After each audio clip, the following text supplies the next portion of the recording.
seperti apa, tapi ini nggak ada kaitannya dengan yang indera manusia gitu ya. Artinya gini, ketika ada volatile compound, itu bisa kita lakukan deteksi bahwa oh iya ini memang ada senyawa X, senyawa Y, senyawa Z gitu ya. Itu bisa ditangkap dengan suatu alat gitu, alat sederhana, bisa bentuknya seperti lakmus atau dalam kemasan gitu ya. Dalam kemasan biasanya kayak stiker di bagian atas itu. Nah, stikernya itu nanti dia akan bisa menangkap basa-basa volatil sehingga yang awalnya warnanya misalkan dari merah menjadi biru. Kalau sudah biru berarti nanti dia mengalami pembusukan gitu, produk yang ada di dalamnya, gitu ya. Nah, sehingga di sini ini nanti ada teman-teman itu bisa mendesain menjadi dua. Yang satu dalam bentuk seperti kertas lakmus, tahu ya? Jadi nanti kalau ada ikan datang, ditempel pakai itu, dagingnya di sayat gitu, terus kemudian dagingnya ditempel pakai itu, maka nanti akan bisa nyerap air toh. Basa volatilnya nanti akan masuk ke ditangkap oleh si lakmusnya tadi. Atau yang kedua, bisa dijadikan kayak kemasan. Jadi kayak dimasukkan di dalam plastik begitu, plastiknya nanti ada labelnya itu ya. Labelnya itu tadi, sehingga di situ dia bisa menangkap yang namanya basa volatil. Mungkin saya tunjukkan yang di kemarin yang sudah ada 2 teman yang sudah saya tunjukkan kan ya, itu si Sobat Dava.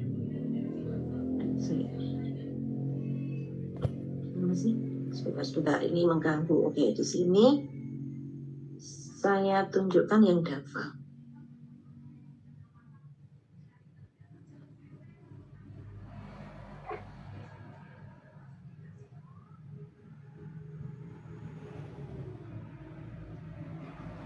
Oke, ini biar teman-teman pada tahu semua, biar nangkep gitu ya nanti sebagai basis pengetahuannya. Jadi metode dia ada kok.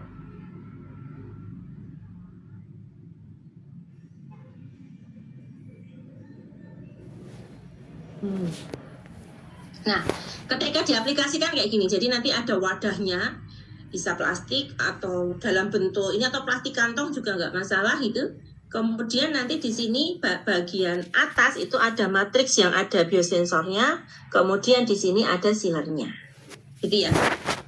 Jadi di sealer gitu, sehingga matriksnya itu ada di dalam, sehingga nanti akan langsung menangkap basa volatil, senyawa-senyawa volatil kan kalau ikan, udang, kemudian daging, ayam yang protein tinggi dan kadar airnya tinggi, mesti dia akan mengalami proses pelepasan basa volatil. Itu memang proses alami menuju pembusukan ikan, gitu ya. Mesti akan mengalami seperti itu, sehingga basa volatilnya ini bisa kita tangkap jadi prekursor. Kalau basa volatilnya sudah banyak, berarti busuk. Dagingnya busuk. Kalau basa volatilnya belum banyak, oh dia berarti belum busuk. Paham ya ini ya? Paham. Sampai sini paham teman-teman? Paham. Oke.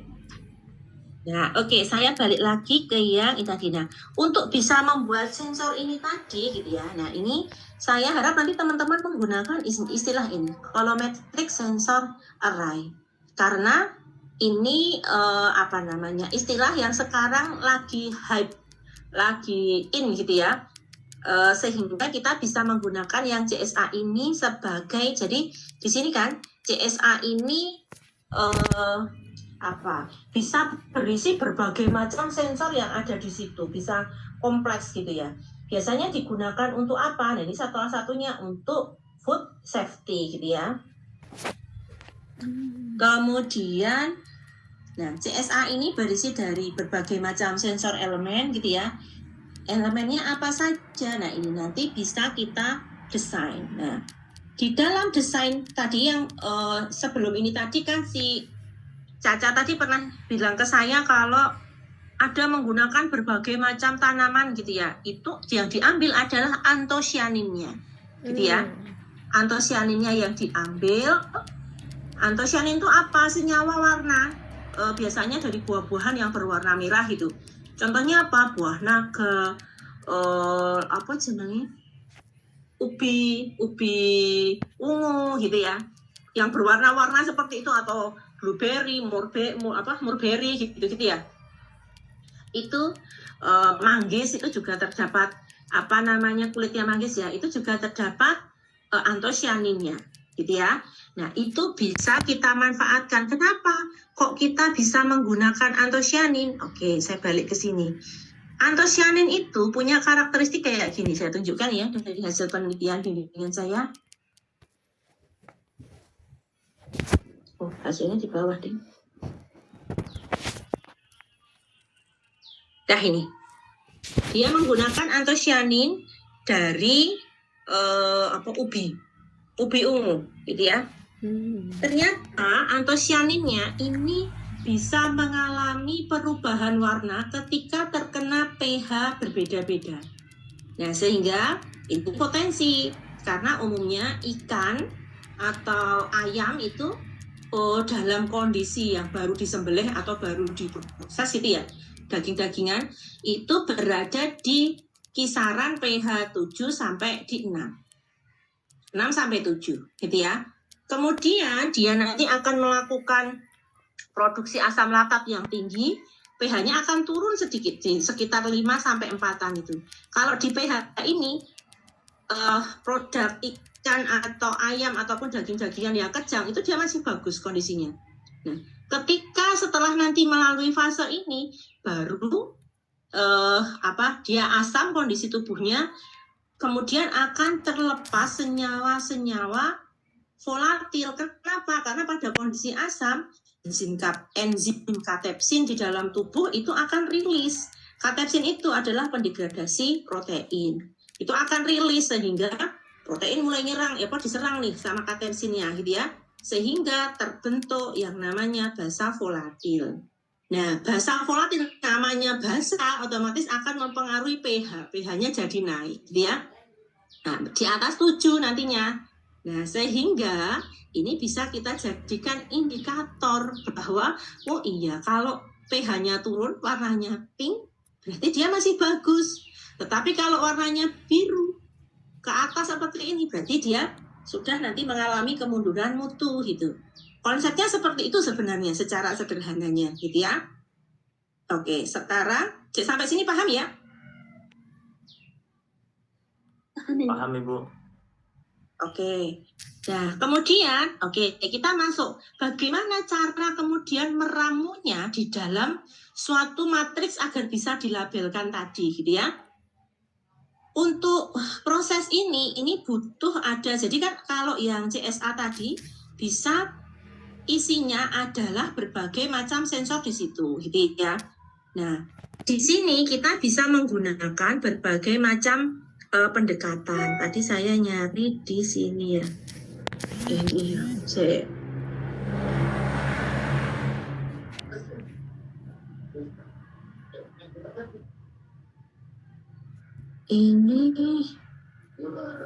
tadi saya nyari itu yang ini fungsinya untuk ini fungsinya untuk ini. Sebentar, saya tadi itu sambil nyari sebentar. Smart.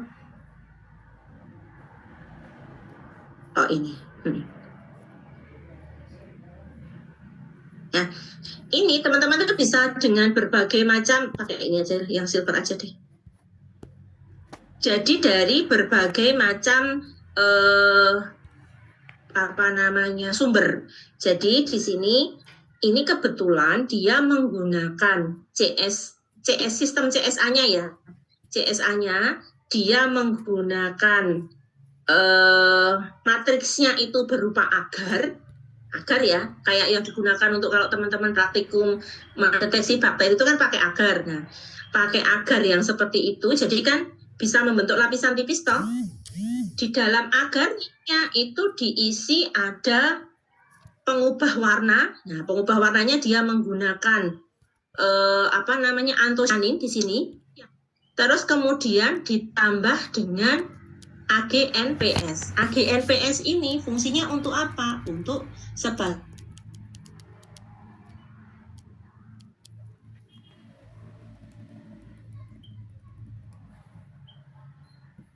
beli AGNPS gitu.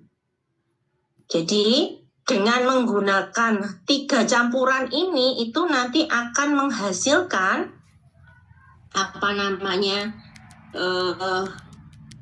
campuran sebagai matriksnya itu menggunakan agarnya gitu ya. Kemudian menggunakan antosianinnya itu sebagai pengubah warnanya. Kemudian sebagai antibakterinya itu digunakan AGNPS, gitu ya, silver nanoparticle. Nah, kemudian di situ nanti untuk teman-teman seperti apa gitu ya. Kita tidak menggunakan agar karena agar itu terlalu rentan terhadap kerusakan mutu, gampang diserang oleh, ya kan, dia media untuk hidup jamur ya, jamur ataupun bakteri gitu ya. Sehingga kita tidak menggunakan bakteri itu. Kita menggunakan material yang lain, yaitu menggunakan yang kitosan saja, gitu ya. Untuk matriksnya dulu, kita bicara matriksnya. Matriksnya kita menggunakan kitosan. Kemudian kitosan itu nanti fungsinya untuk apa? Kitosan itu punya gugus amina yang bisa untuk perlekatan AG ini, AGNPS-nya, juga bisa untuk perlekatan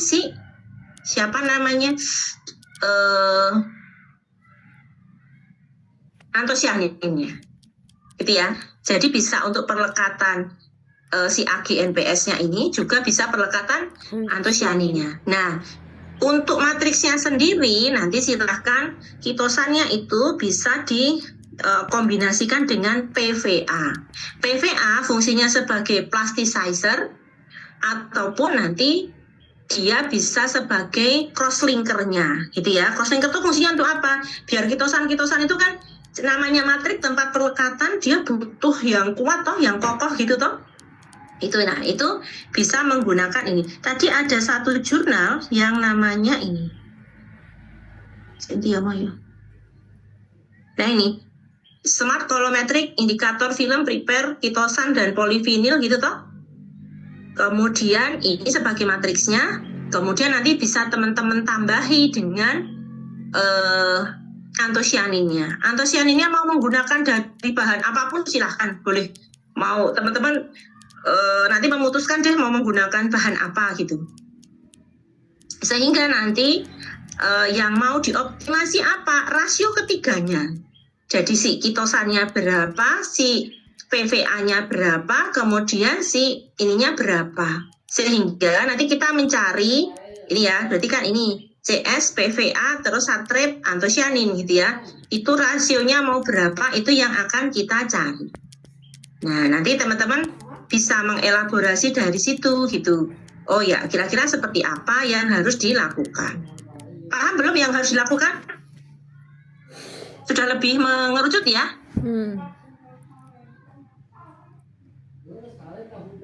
Halo? Kok diem? Iya Bu. Sudah Bu. Ya, oke. Ini saya kelihatan ya yang sudah kalian bentuk ya buat ya. Sudah cukup bagus. Jadi di sini kan kalian mengangkat bahwa MBG ini program ini yang kurang adalah pustakanya. Setiap ini harus ada pustakanya kok kalian RE toh harus semua ada dasarnya, gitu ya. Oke, ini dalam pelaksanaan MBG menekankan ikan dipilih. ini kita nggak usah spesifik ke ikan. Kita general saja bahwa nanti di bawah itu baru ikan gitu loh. MBG itu di sini toh menu bergizi seimbang ya kan, dan sumber protein hewani maupun nabati ya kan. Nah, sumber protein hewani itu contohnya apa saja gitu ya.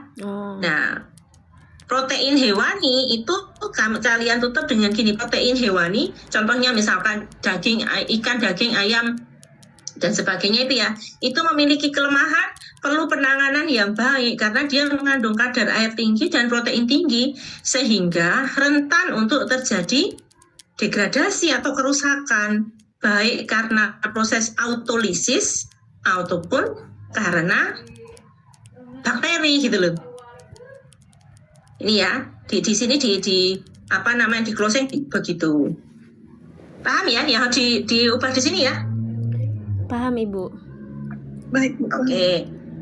Nah, kemudian di situ kasusnya. Di sini kasusnya karena tadi ada perubahan mutu itu muncul ada kasus-kasus di MBG. Kamu cari deh kasus-kasusnya, nanti kamu masukkan di sini beberapa contoh aja gitu ya. Artinya ada kasus keracunan ini gitu ya. Itu karena penanganan terutama untuk yang protein hewaninya itu tidak baik gitu kan. Karena apa? Di dalam proses panennya sendiri, kemudian sampai distribusi, sampai di tempat MBG-nya, itu harus dengan penanganan yang baik gitu ya. Ketika ada perubahan, maka ketika sampai di MBG itu kan sebelum diolah karena sudah melalui berbagai macam proses penangkapannya atau penanganan di misalkan ayam ya rumah potongnya atau ikan di penangkapannya gitu ya, kemudian ada proses distribusinya dan kemudian sampai di MBG itu seharusnya ada yang namanya quality control untuk mengontrol kualitas ikan-ikan yang produk protein hewani yang masuk ke dapur MBG gitu ya.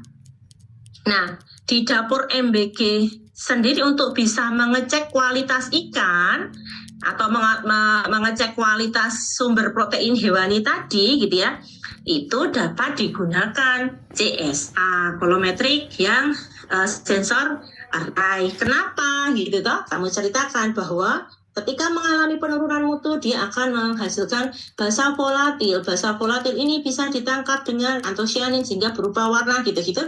Itu kalian di sini dilakukan di sini, gitu ya. Nah, untuk membuat agar si antosianin ini bisa digunakan, maka antosianin ini perlu tempat perlekatan yang disebut dengan matriks. Matriksnya ini nanti dibuat dari kitosan dan juga PVA gitu ya. Nanti kalian highlight kenapa kok milih kitosan dan kenapa kok milih PVA gitu ya. Kitosan ada sifat antibakterinya, kemudian kemampuan untuk mengikat, untuk sebagai pembentuk film dia bagus gitu-gitu ya. Nah, itu nanti bisa kalian masukkan di situ. Kemudian setelah itu ditambah dengan AGNO. Nah, AGNO itu fungsinya untuk apa? Salah satunya adalah sebagai antibakterinya, gitu ya, sumber antibakterinya di situ. Nanti kalian cari deh silver nanoparticle itu fungsinya apa lagi, bisa kalian di sini. Nah, sehingga nanti kalian masukkan ide kalian di sini. Ketika bisa dalam berupa wujud kemasan ataupun tadi ya stick tadi untuk detektor yang real time itu diperlukan untuk sebagai quality control di awal untuk mendukung MBG gitu alur ceritanya. Dapat dek? Dapat, Bu, insya Allah dapat. Dapat, Bu, insya Allah. Dapat, Ibu. Oke. Nah, jadi nanti rumusan masalah coba kalian rumuskan ya. Terus habis itu ini nanti coba kalian rumuskan. Luarannya itu kan sudah laporan, oke, ini ya, ini saja sudah cukup. Nah, terus tinjauan pustakanya sini tak kasih tulisan di sini ya. Yang tak merah ini adalah tulisan saya. Maka di sini bab satunya ini adalah CSA, ya, sensor kolometrik. Yuk jangan ditulis CSA ya, ditulis kepanjangannya ya. CSA itu apa? Kemudian apa jenenge? Apa jenenge? Apa ya artinya? Apa jenenge?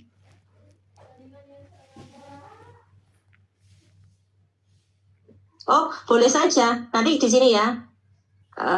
Apa jenenge? Tadi ya. Nanti ditambah di sini sebagai untuk simulasi, aplikasi simulasinya pada penelitian ini akan difokuskan pada ikan karena ikan bla bla bla bla gitu, nggak apa-apa. Ini tambahkan di sini gitu maksud saya. Sehingga di sini nanti perubahan mutu pangan berprotein tinggi. Protein tinggi. Nah, ini nanti secara umum dulu baru perubahan mutu pada ikan. Ini pada nganu kudu dibuka lagi kemarin slide kuliah saya yang DTI ya toh. Ada itu kan perubahan mutu ikan. Kemudian ada JSA perubahan mutu ikan, kemudian apa jenenge? Ini atau bisa dulu juga nganu dulu ding. Kalian bahas dulu tentang perubahan mutu ikan dulu ini, kemudian tentang CSA-nya gitu ya. Kemudian ke apa jenenge? CSA ya. Ini kan CSA secara umum ya, kalian jelaskan ini apa, kemudian matriks CSA. Matriks CSA-nya ini nanti dari apa saja gitu ya. Atau komponen CSA juga boleh sih. Komponen CSA nanti kamu jelaskan satu-satu, ada matriksnya, ada sensornya, kemudian ada material lain yang bisa digunakan gitu. Udah, kalian 3 ini saja untuk di tinjauan pustakanya sudah cukup gitu ya. Kemudian nanti di perubahan mutu ini kamu harus nyinggung, berarti harus nyinggung tentang total volatile base gitu. Karena apa? Nanti di metode riset ini akan ada tentang itu. Gitu ya. Parameternya yang mau diukur apa saja ini tak kirimi ini deh biar kalian baca skripsinya nganu ya panjang gitu ya, nanti bisa ambil beberapa kajian di sini juga gitu. Apa namanya metode. Nah, metodenya sudah kalian mirip ini yang dilakukan. Metodenya adalah yang tapi ya nggak anu banget apa namanya, nggak usah pakai itu. Kalian kan tadi memilih antosianinnya dari apa gitu ya. Nah, antosianinnya dari apa itu muncul di mana gitu. Itu nanti misalkan kan ini komponen CSA tadi ada macam-macam toh. Salah satunya adalah agen pewarnanya dari antosianin toh. Nah, nanti di situ kalian membahas antosianin bisa diperoleh dari apa-apa saja, dan di situ tuh munculkan alasan kenapa kok kalian nanti mengerucut memilih antosianinnya dari misalkan dari buah apa, atau misalkan dari apa namanya ubi ungu gitu-gitu ya. Itu bisa kalian masukkan diperdalam di sini. Kemudian ketika masuk di sini, nah metodenya ini adalah sudah langsung nanti kalian nggak perlu ada ini proses ekstraksi ya, nanti boleh sih proses ekstraksinya menggunakan ini. Parameter yang diamati aja di bawah.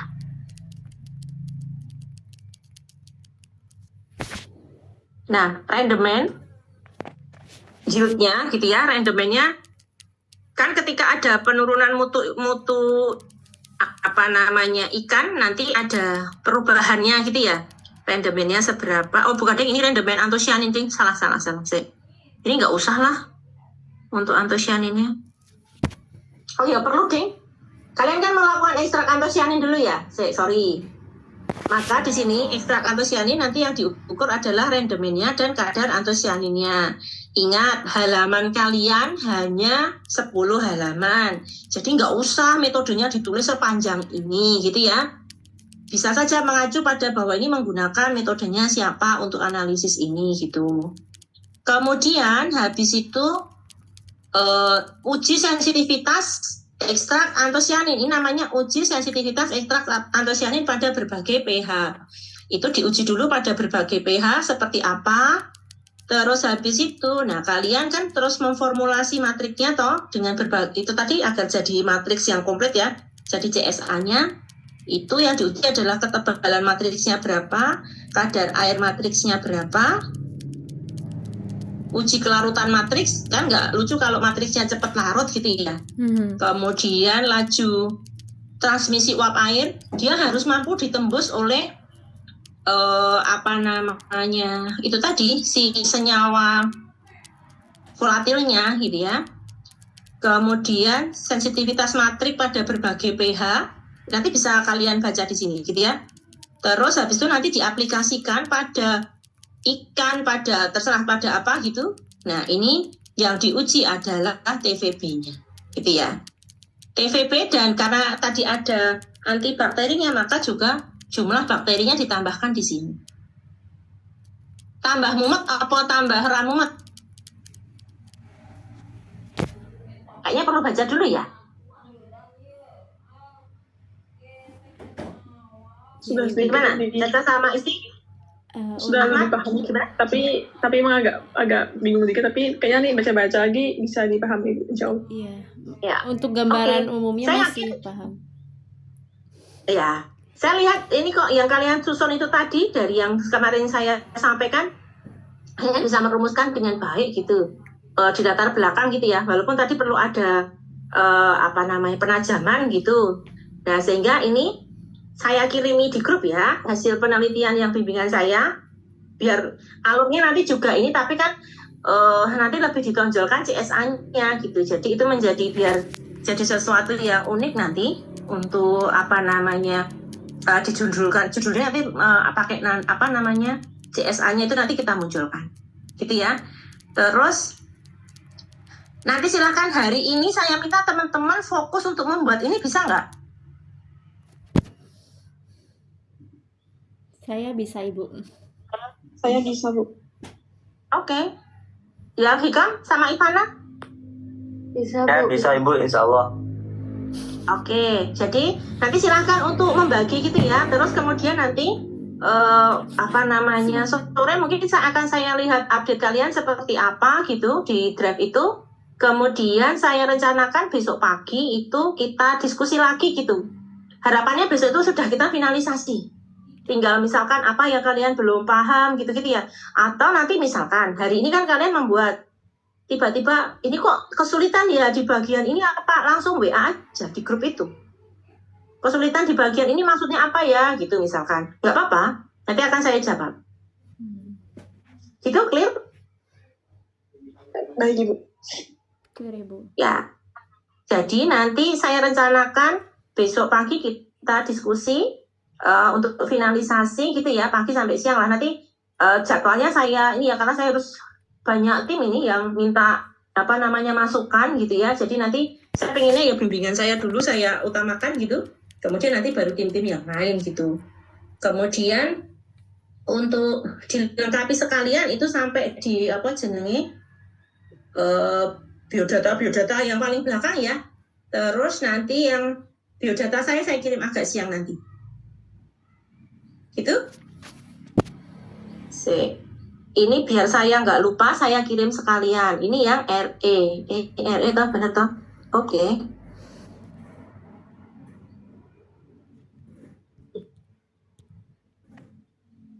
Oke.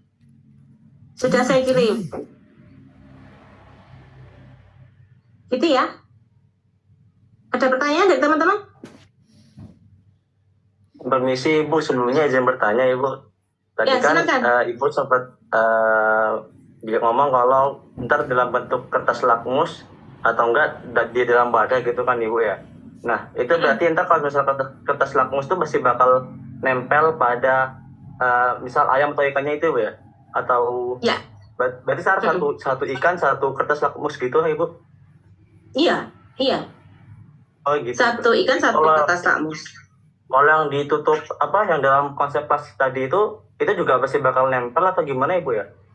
Enggak. Jadi ada dua. Makanya itu nanti ketika kalian membahas di CSA itu kasih latar belakang, dikasih gini bahwa CSA ini aplikasinya bisa banyak, bisa dalam bentuk kemasan, bisa kalian tambahi gambar misalkan gitu ya, bahkan bisa bahwa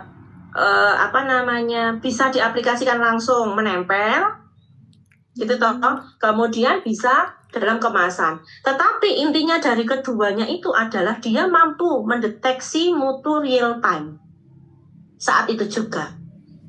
Jadi kan bisa jadi kalau harusnya itu kalau ngangkut ikan dari Semarang ke sini itu nggak apa-apa, ikannya masih dalam kondisi bagus.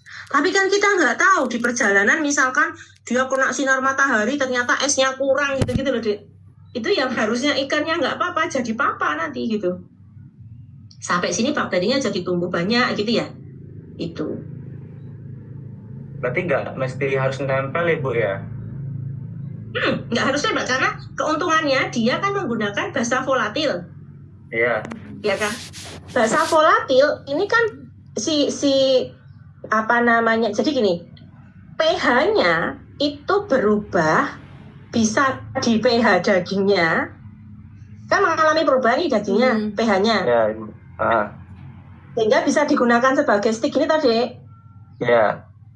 Terus yang kedua itu dia bisa menangkap basa volatil juga sehingga dia mampu untuk menangkap, berubah pH-nya juga kan? Basa volatil toh? Iya, Ibu. Oke, Paham ya? Paham, Ibu. Paham. Gitu. Ya, jadi nanti aplikasinya kalian 2 gitu loh. Tidak hanya 1, aplikasinya itu dan nanti dari formula yang terbaiknya itu kalian gunakan aplikasi 2. Pada 1 sebagai apa namanya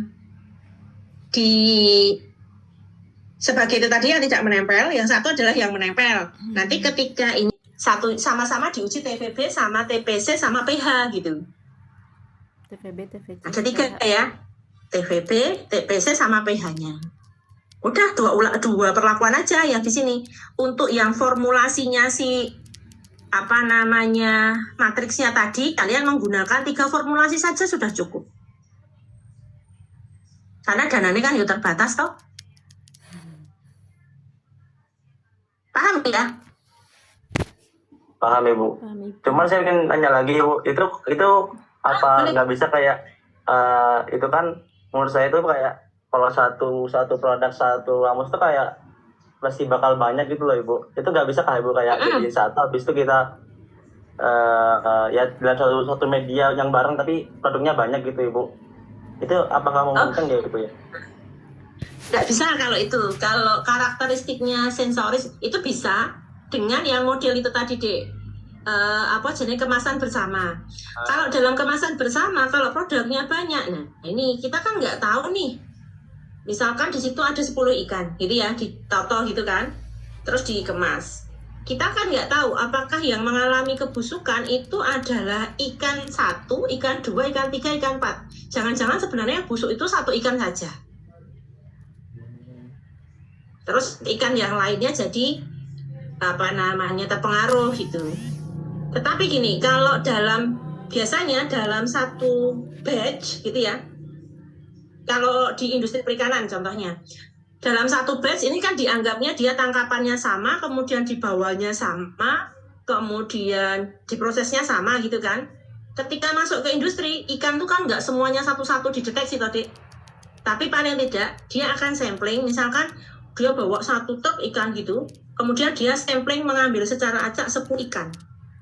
10 ikan kemudian dideteksi masing-masing gitu ya. Kalau di industri deteksinya lebih ini nggak bisa apa, mereka biasanya nggak pakai real time, pakai TVB, uji TB, pakai TPC gitu. Nah itu kerugiannya kalau menggunakan yang metode pengujian seperti itu kan nggak bisa real time saat itu juga ketahuan. Kalau kita menggunakan sensoris saja, artinya menggunakan mata, oh ini insangnya sudah warnanya apa namanya pucat, matanya sudah ini, itu belum tentu loh dagingnya dia apa namanya busuk. Jadi belum tentu selaras tanda-tanda kesegaran mutu ikan itu dengan mutu daging ikannya. Itu ya. Bisa jadi apa namanya kok insangnya pucat ya, karena dia ada perlakuan dibanting-banting atau mungkin apa namanya kena pancingnya itu kena di insangnya gitu sehingga mengalami kerusakan, ya dia akan berbeda nanti warnanya gitu dari yang seharusnya. Terus Bisa dipahami nggak? Paham, bisa Ibu. Cuman saya ingin nanya lagi, kalau misal kan itu kan ikan, Ibu ya. ketika terjadi penambahan bahasa apa tadi Bu? Volatil. Bahasa volatil. Bahasa volatil itu bakal langsung rata gitu atau cuma di satu tempat atau bagaimana Ibu ya? Kan kalau misalnya kita langsung nggak mungkin ditutupin semua gitu kan Ibu? Ini tak tunjukkan. Oke, pertanyaan bagus. Berarti kamu udah paham ini, udah mulai paham. Oke, dek gini. Maaf Ibu. Enggak apa-apa. Lebih baik bertanya. Nah ini, sensornya itu nggak perlu banyak-banyak loh dek. Nih ya contohnya, dia kan hanya kecil gini ya. Bisa. Ini ada kertas. Kemudian ini kan yang sensornya itu. Sensornya ini kan nanti kamu lekatkan di kertas itu. Sehingga ini nanti ditempelkan di dagingnya ini, satu bagian ini, ya kan? Satu bagian ini nanti ditempelkan di sini sehingga nanti kelihatan.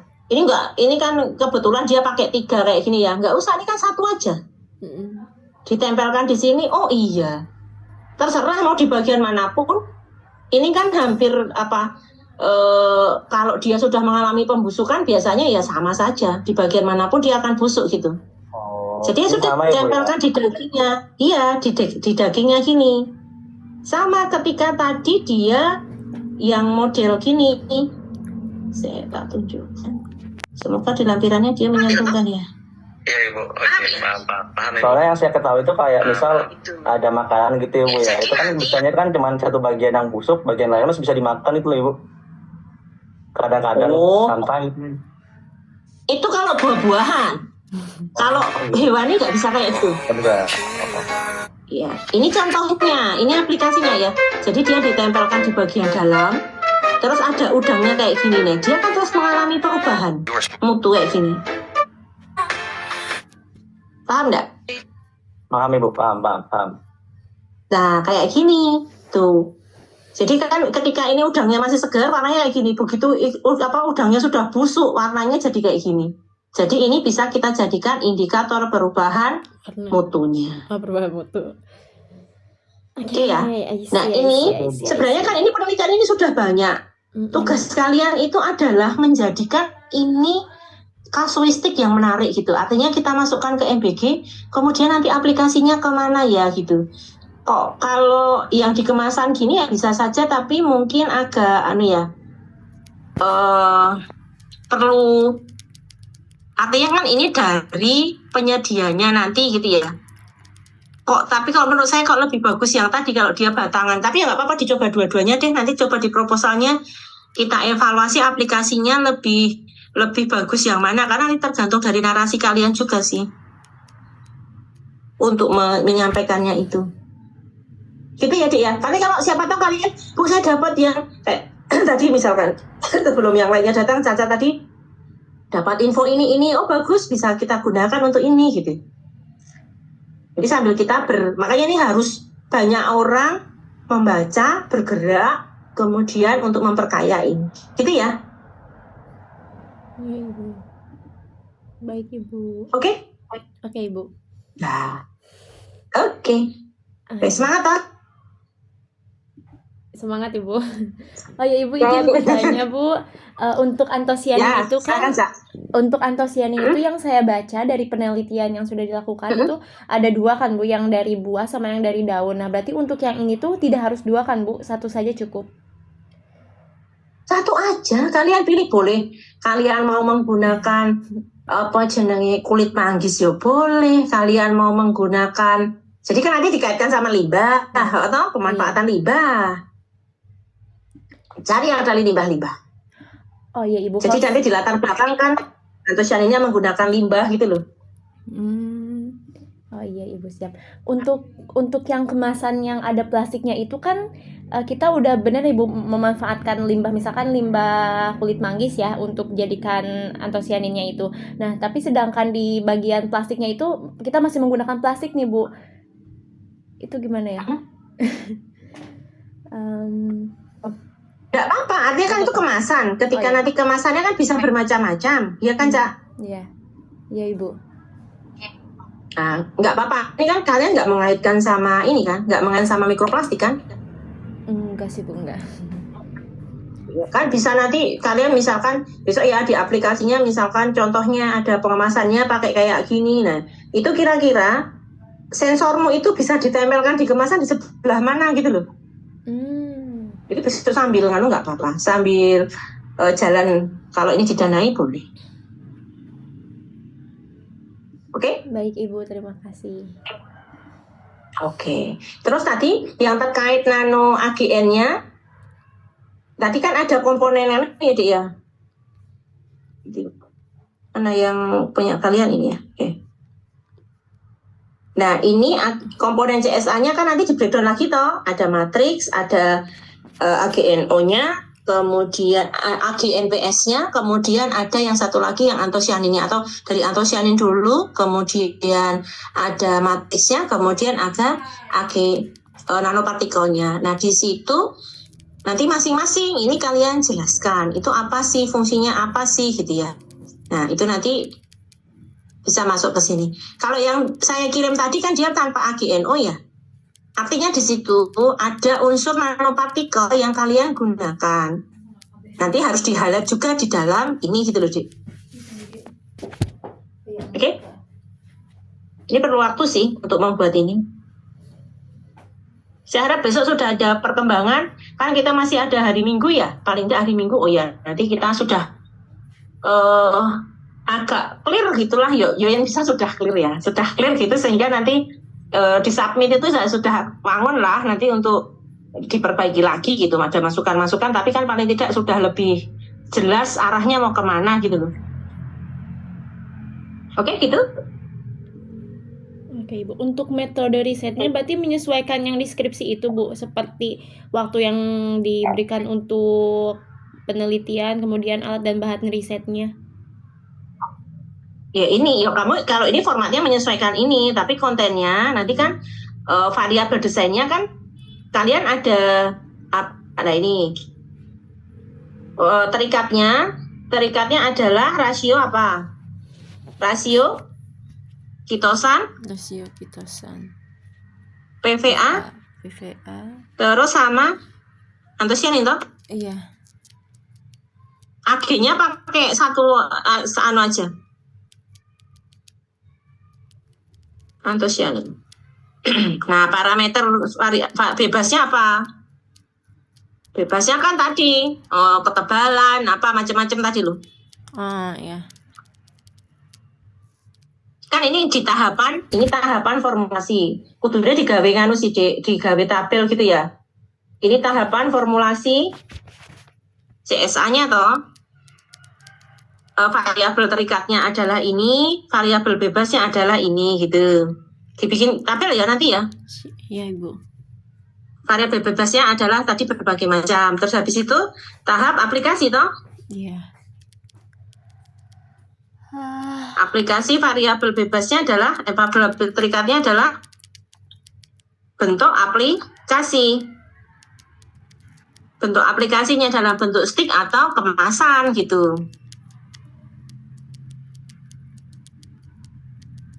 Stick dan kemasan. Nah, variabel bebasnya adalah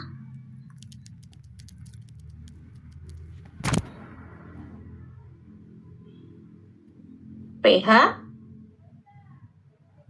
TVP, dan TPC. Oke?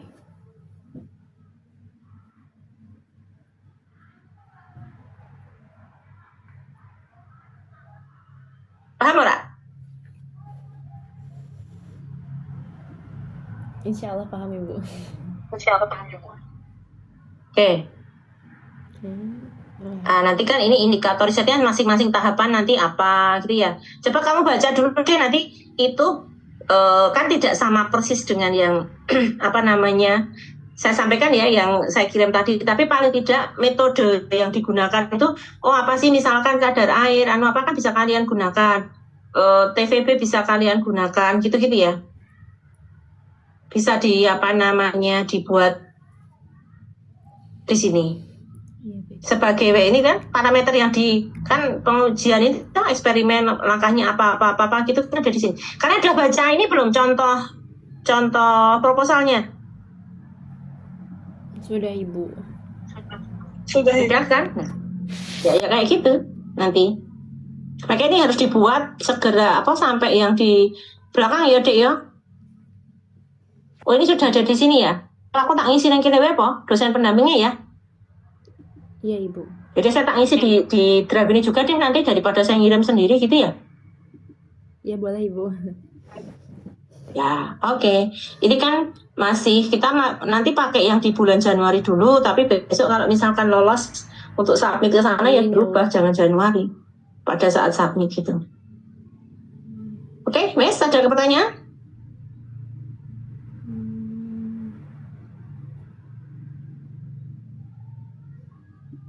Gimana? Panggilannya tuh Ahmad apa Maftuhul apa Hikam? Hikam Ibu, Hikam. Oh Hikam. Hikam udah aman? Udah lebih paham? Alhamdulillah aman Ibu. Sampai sekarang masih suram. Oke. Ivana? Pan? Lumayan dapat gambaran sih Bu, tapi nanti saya coba baca-baca dulu lagi. Ya, oke. Caca sama Isti, oke ya? Insya Allah udah lebih jauh lagi Bu gambarannya. Udah lebih jelas. Ya, oke. Jauh aman. Ya.